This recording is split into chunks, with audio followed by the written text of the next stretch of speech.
We are in 1 Corinthians chapter 14 this morning.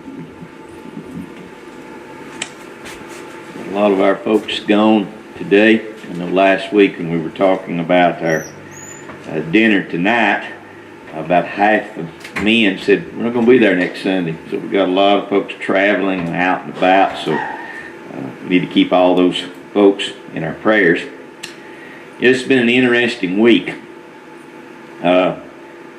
I assume most of you heard at least Arizona, that was here Wednesday night, passed away on Thursday. I think he must have talked about everybody in the house, didn't he? He was feeling so good. Arizona's 27 years old. It really brings you back to earth, doesn't it? How quickly those types of things happen and causes us hopefully to back up and realize that there will come a day when you and I will also be here for our final service. It may be one of those situations where we're pretty sick and we know it's coming and we're just unable to be here, or it might be in that type of case as well. And then Mr. Feeney Wilkie's service was yesterday, and of course he's a relative of Tommy, and they were more like brothers. They're cousins, right? Is that right, Sonny? I think they're first cousins.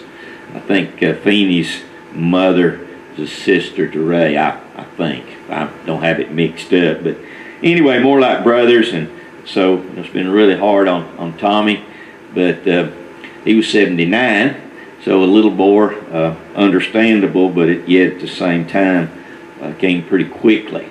Those types of things, hopefully cause us to back up and really evaluate what we're doing and where we will be when we talk about eternity. The Apostle Paul in the Corinthian letter was trying to prepare these individuals for eternity. And we have noted that in this particular section, chapters 12, 13, and 14 go together.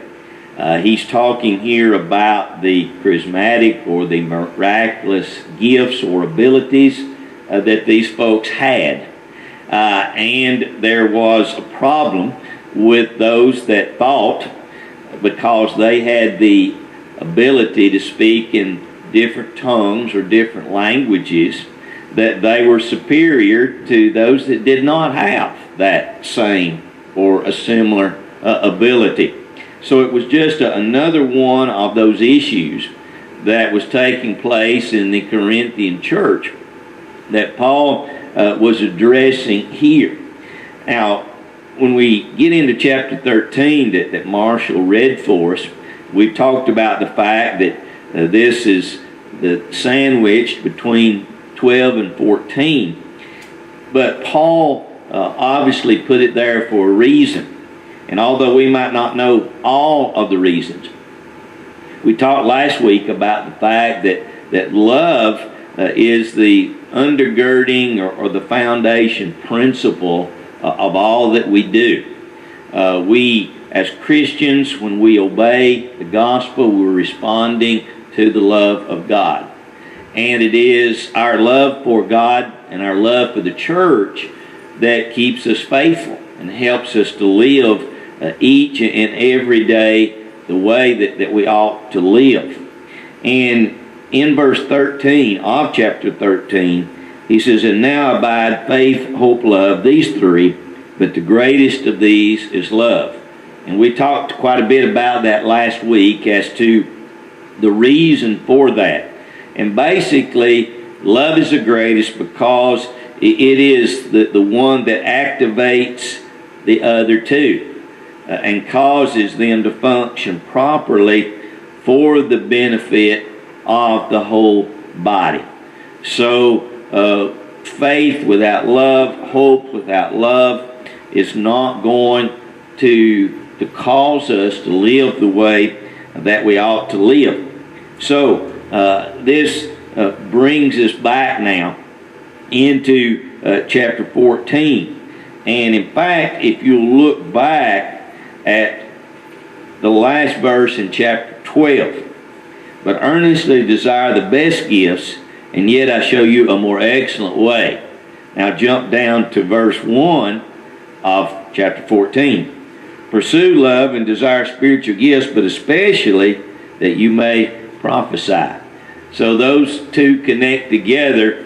You could just take chapter 13 out, put it somewhere else, and you have the continuing of this particular thought. And it also brings us back to the issue of what the problem was. They had elevated among these 9 spiritual gifts that they had in a miraculous way, to preach, to teach, to prophesy, to heal sick people. There was a gift of wisdom that was above natural wisdom. There was a gift of knowledge that was above just what you and I would gain as we would study.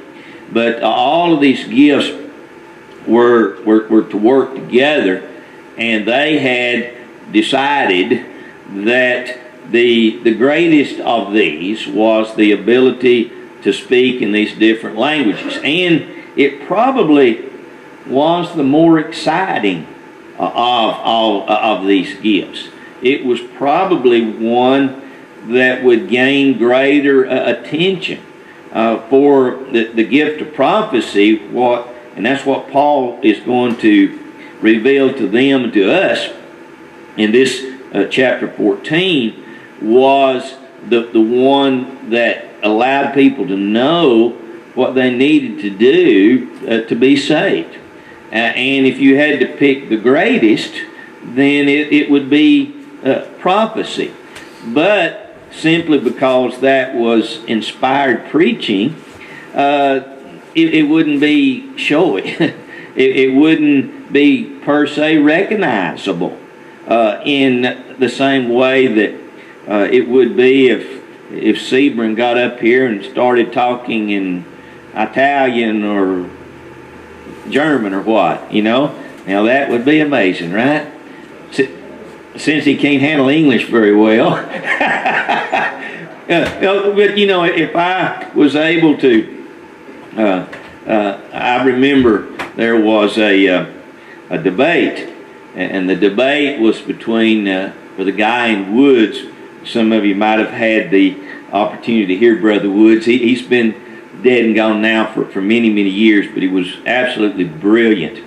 The mind that he had, and he did a lot of debates, and he was debating an individual that believed in the miraculous today, particularly in what this person referred to as the speaking of tongues. And yet it was more of what you and I would say sort of gibberish, But in the debate, as they were talking about it, when it came Brother Woods' turn to speak, he started speaking, but he spoke in Hebrew, because he knew the Hebrew language that the Old Testament was originally written in. And there are a lot of folks thought that all of a sudden he had the Spirit. But they didn't understand it.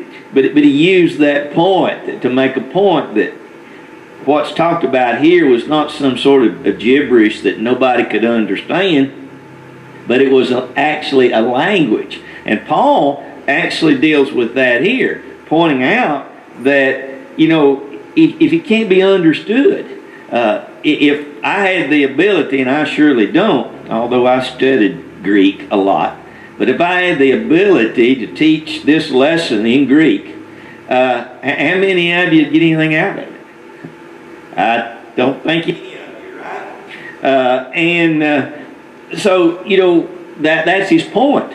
The gift was a good gift if you were a missionary and you were traveling, or if you had a new family move in that didn't know English, and you had the ability to visit with them and to teach them in Spanish or whatever it might be. You can see the value of that. To be able to to bring people together. And when you had hundreds of thousands of people that came together on that first Pentecost in Acts chapter 2, when the church had its beginning, in all of these different languages, well, it must have been a real value for the apostles, for Thomas to be over here and be able to explain to a German group, and Philip could be over here on another porch talking to another group from wherever they may have been, and to be able to miraculously know their language. So there was a real value here. Now, as we get into chapter 14, you might entitle this Guidelines for Order. If you look at the very last verse of chapter 14, he sums this chapter up by saying, "Let all things be done decently and in order." What was going on here was that not only had they elevated the miraculous ability to speak in these different languages to be the greatest, and were some of them seemingly thought that they were more righteous, that they were more spiritual than others that didn't have that particular ability. They were using this ability in the church. And one of the things you'll notice several times here, and we talked about this a little bit, as to how much he's talking about what is taking place in their assembly. And you'll notice down in verse 19, he says, "Yet in the church." And then over in verse 23, "Therefore if the whole church comes together in one place." In verse 26, "Whenever you come together." Verse 28, "Keep silent in the church." Verse 34, "Keep silent in the churches." Verse 35, "Shame for women to speak in church." So he's dealing here with the assembly, and he uses the expression, we often say, I'm going to church. Well, really, we are the church, right? We're the church. So we're actually going to worship, or we're going to the assembly. But it's interesting, Paul uses it the way that we use it lots of times. So it's not incorrect, I guess, per se, for us to say, I'm going to church. We understand what we're talking about here. Well, so he's given some guidelines for order in the church. And what had happened is, not only were they using some of these miraculous gifts in a way not to honor and glory God, but to kind of puff themselves up, but they were not using the gifts orderly, so that it wouldn't be pure chaos when they would assemble or when they would come together. So, as we think about that, just keep that in mind as we look at this particular chapter. There are several things that he emphasizes here. First, love must be the governing principle in the use of the gifts. And another reason that chapter 13 is where it is. He had dealt with some of the confusion, the problems in chapter 12, and now he inserts this idea. If they have used love as their founding principle, this would mean, for example, that prophecy would be more desirable than tongues at Corinth. Because if you really had love for folks, you would want them to understand, and you would want them to know what they needed to do to be saved, not just to use a particular gift. And even in the gift of healing, it was a blessing for somebody to be healed. But the real point or the purpose was for that miracle to cause respect for the teacher, so that then that they might learn what they needed to do to be saved. That's why these miraculous gifts came to an end. They were simply a crutch. They were a little bit like scaffolding, in the building of a house. And it was important. But once you get the house built, you take the scaffolding away. These miraculous abilities could in some ways be described as that. They had a purpose and they had a value, but when the Word was written, when people could have copies of it like we have today, then we can teach and preach, and that so that people might know the truth. And that was really the whole reason for the miraculous anyway, as far as what we might refer to as the bottom line. So the gift of prophecy actually would have been the more desirable one. The reason? Unless an interpreter and translated what had been said to the hearers, no one understood what was being said except God. In fact, Seburn's my guinea pig this morning. If he started talking in German right now, Seaburn wouldn't even know what he's saying, right? Much less the rest of us. Anybody here know German? Maybe a word or two, okay? But see, even the person doing it couldn't even get anything out of it, because he don't understand it either, much less the rest of us. So that was what he was trying to get at. And if you look at verses 2, 3, and 4, that's basically what he's saying. For he who speaks in a tongue does not speak to men, but to God, for no one understands him. However, in the Spirit, he speaks mysteries. I mean, it obviously would raise some eyebrows if one of us started talking that way. But as far as us really getting anything out of it, notice verse 3. But he who prophesies, and prophecy basically is preaching, and as it is used here, it was inspired preaching. He speaks edification and exhortation and comfort to men. He who speaks in a tongue edifies himself, but he who prophesies edifies the church. And so, that's the whole point. Look back at chapter 12 for a second, and at verse 7. But the manifestation of the Spirit is given to each one for the profit of all. And we talked about that, you remember, in reference to the fact that that's what the gifts were all about, was to profit and benefit the whole body, the whole congregation. And here he's emphasizing that same problem. Now, it's interesting in verse 5. He says, I wish that you all spoke with tongues. So Paul is not downplaying that miraculous gift. He says, but even more that you prophesied. For he who prophesies is greater than he who speaks with tongues, unless indeed he interprets, that the whole church may receive edification. So in order for the gift of tongues to really be of a benefit, then you would need an interpreter, because part of your audience, let's say that is German, would understand that, but the rest of us speak English, so we've got to have an interpreter.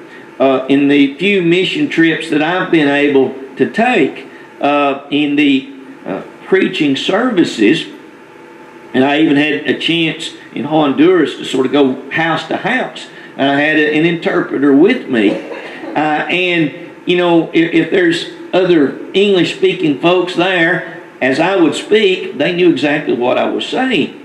But then he would have to interpret to the homeowners. So without that interpreter, I'd just been talking gibberish to those people. So that's the idea that he's getting at here, and that's why prophecy was so vital. So prophecy benefits everybody. Verse 4. Speaking in tongues has a similar benefit, only when it is I guess we might even say immediately interpreted, in such a case, it would actually be inspired preaching, wouldn't it? So actually, if you have the interpreting, then it becomes prophesying or inspired preaching. Some vivid illustrations to his point are given here in these next few verses, verses 6 through 12, to emphasize, the point that he's trying to make. And the idea is, speaking in tongues just was not very helpful unless there was an interpreter. With love governing the gifts, anyone with the gift of tongues then should have been praying that there was somebody else there who had the gift of interpretation, so that that person would be understood. When you drop on down to verse 13, actually all the way through verse 21, he's going to emphasize that fact. And the point being that if there was no interpretation, then believers would go away confused, and maybe visitors would go away making fun of the whole process. In fact, I've heard that said today in churches where they believe that they can speak in tongues, and it is, again, more gibberish, I guess. I've heard a lot of jokes about that, and you probably have too. I've heard folks go away scared and say they're never going back again because people are jumping over pews and people are crying out and doing all sorts of things. And Paul is really saying that's what happened even in the first century when there was no interpreter. Although what was being spoke was not gibberish, it was actually a language. But even though it was a language, if there was no one to interpret that, then it was of no purpose or of no value. Now, so unbelievers would either be confused or they would be making fun of us. The same unbeliever, though, that would be present when prophecy is being given, then there's a greater likelihood, at least they would understand it. And there's a greater likelihood that they would be convicted because they are learning about Jesus and their understanding. And then they would be able, hopefully, to come to a point of conviction and obey the gospel. Anybody with a thought? Comment. I know I'm jumping all over the place here.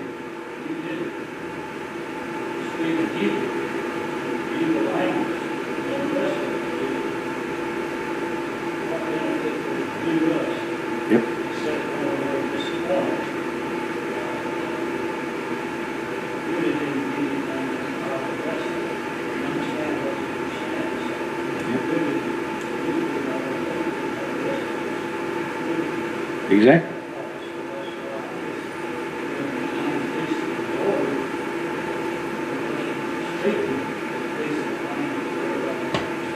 Yes, sir. Exactly. So, and I've been in situations, you probably have too. Now, there are certain lectures and programs where Greek and Hebrew will be used, a Greek word or Hebrew word. Normally what the speaker will do is mention the word and then the definition of the word and the English meaning.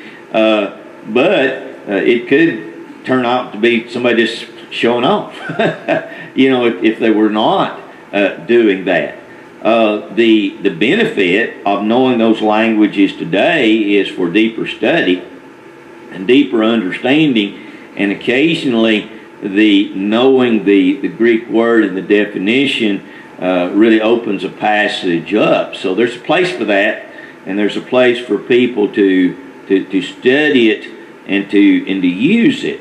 But as far as practically speaking, in a sermon, unless a person is giving definitions as they go, there's really no value. Yes, sir.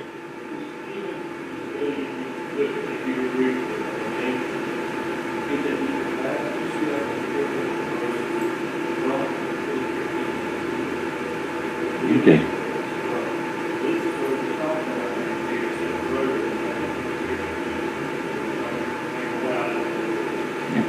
Same thing with the English. We do have to be very careful in our study, and you're right. It might even be of a greater danger because the translators in translating it into English. That's why a translation such as the King James or the New King James or the American Standard, you had dozens of people working on that, and they all had to come to an agreement on the definition of a word. Now, for example, love in chapter 13. You've heard me say to others, there's 4 Greek words for love. Whether you're talking about agape, which is what he's talking about here, but then there's argo, there's phileo. There's different words that mean different things. So yes, in our study, we still have to be very conscious of that. And that's why the context also is so very, very important. As we're going back to chapter 12, we're looking at chapter 13, we're looking at the overall idea of the problems in Corinth, and that in light of the whole Bible. So you're exactly right. Good point for our understanding. Yes, sir.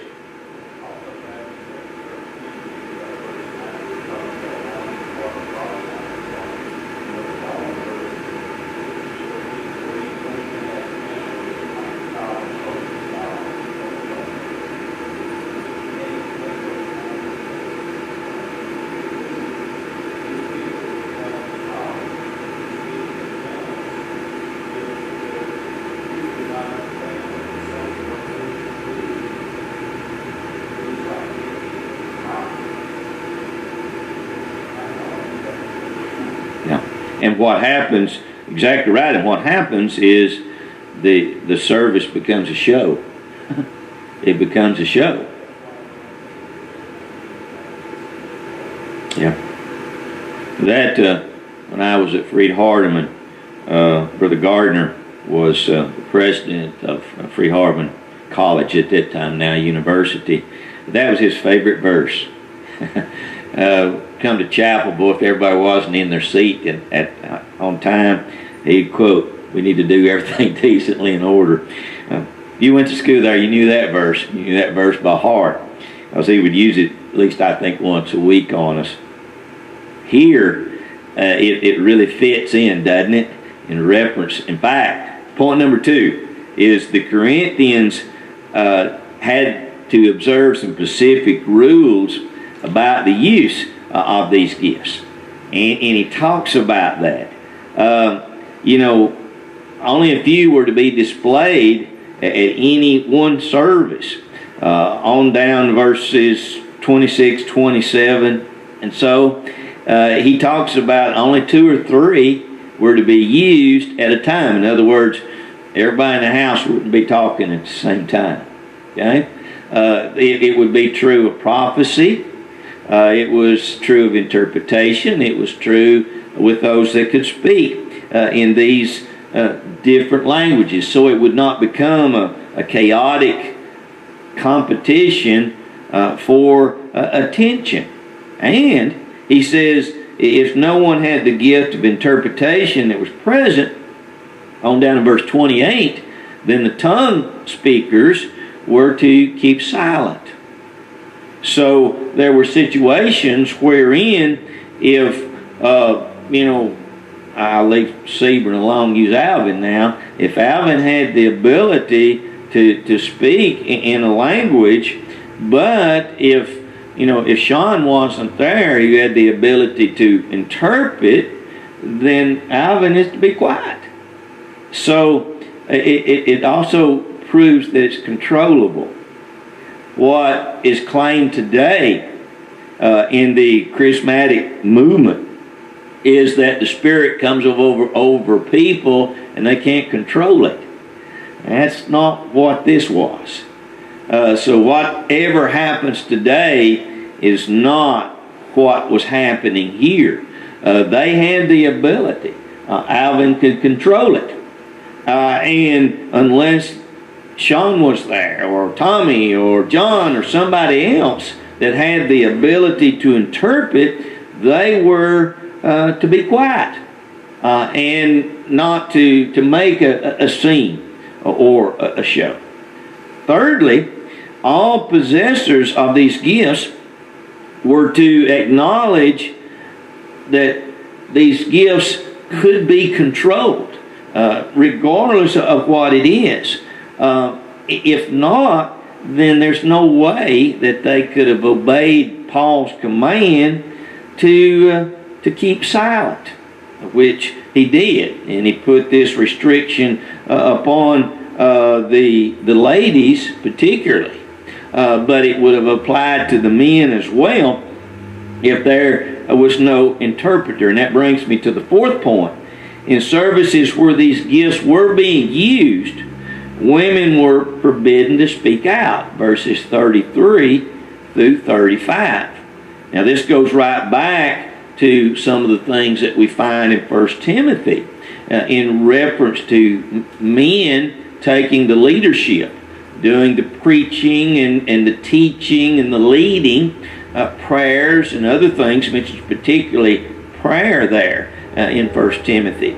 So even if a lady had the miraculous ability to speak in different languages, and it would have been a real blessing as women were able to go, per se, say house to house and teach women, or were able to teach a Bible class where you had another language represented. So there was a real advantage there. But it appears that some thought because they had that ability, it gave them authority to do something that they've been told in other cases not to do. And of course, laying, I guess, that on the Spirit, because the Spirit had given them that ability. So Paul is pointing out, and if you'll notice on down verse 36, the people at Corinth were not to create different guidelines for the ladies' participation in these services, other than the ones that have been established in other churches as well. So whether you're talking about the churches in Galatia, you're talking about the church in Ephesus, you're talking about the church in Corinth, the guidelines were the same. And in those cases, miraculous ability or not, God, through the apostles and the biblical writers, had given a guideline that the men were to take the leadership in those public assemblies. Not that ladies could not teach. Obviously in private settings, we have examples in children's Bible classes, in ladies' Bible class, such as Libya's doing in the back with only the ladies. These abilities would have been wonderful. But when it come down to the assembly of the whole body, God determined that there would be male leadership. And we've dealt with that a little bit, emphasizing the fact that that has nothing to do with greater intelligence, obviously. In fact, I think Libby's a better teacher than I am, but don't nobody tell her I said that. But, it has nothing to do with intelligence. It has nothing to do with superiority. It simply has to do with the fact that God ordained that men would take the leadership. And then, fifthly, everything said by anyone who claimed to be a prophet or a tongue speaker or an interpreter at Corinth, all of those were to be studied and evaluated in light of the written word. And this comes back to what Sean was getting at from another angle a minute ago. Everything was to be evaluated in light of the written word, and they did have copies of the Old Testament scriptures. And now the New Testament is being written. And they were to look at what Paul had given as instructions previously, verses 37 and 38. Not only to evaluate what was going on, but what had happened earlier as well. So the spiritual gifts were never intended to set aside or replace the written word. And that's why we really don't need them today. We have the written word. We can open our Bibles and we can study from it and we can teach from it. And these miraculous abilities were given during a very limited period of time. And the apostles had those abilities. According to Acts chapter 2, they could lay hands on others. According to Acts chapter 8, where Peter and John went down to Samaria, where Philip was preaching. So when the apostles died, the ability to pass those gifts on died. And when those that had hands laid on them died, then that period came to an end. Probably no later than 150. With John dying, probably the last of the apostles, maybe somewhere around 96, 97 in the first century. And he may have laid hands on somebody. So, looking at reasonableness, I guess, about it, that's when the miraculous ability came to an end. Comments, questions about any of that? An interesting chapter. We'll close with what Paul closed with in verse 39 and 40. He wasn't being opposed to these gifts that they had. He was only insisting that they be used in a beneficial and a profitable manner. What we want to do next week is we'll close this up and talking about spiritual gifts today. We've already done quite a bit of that, but we'll close that up and be ready to go into chapter 15.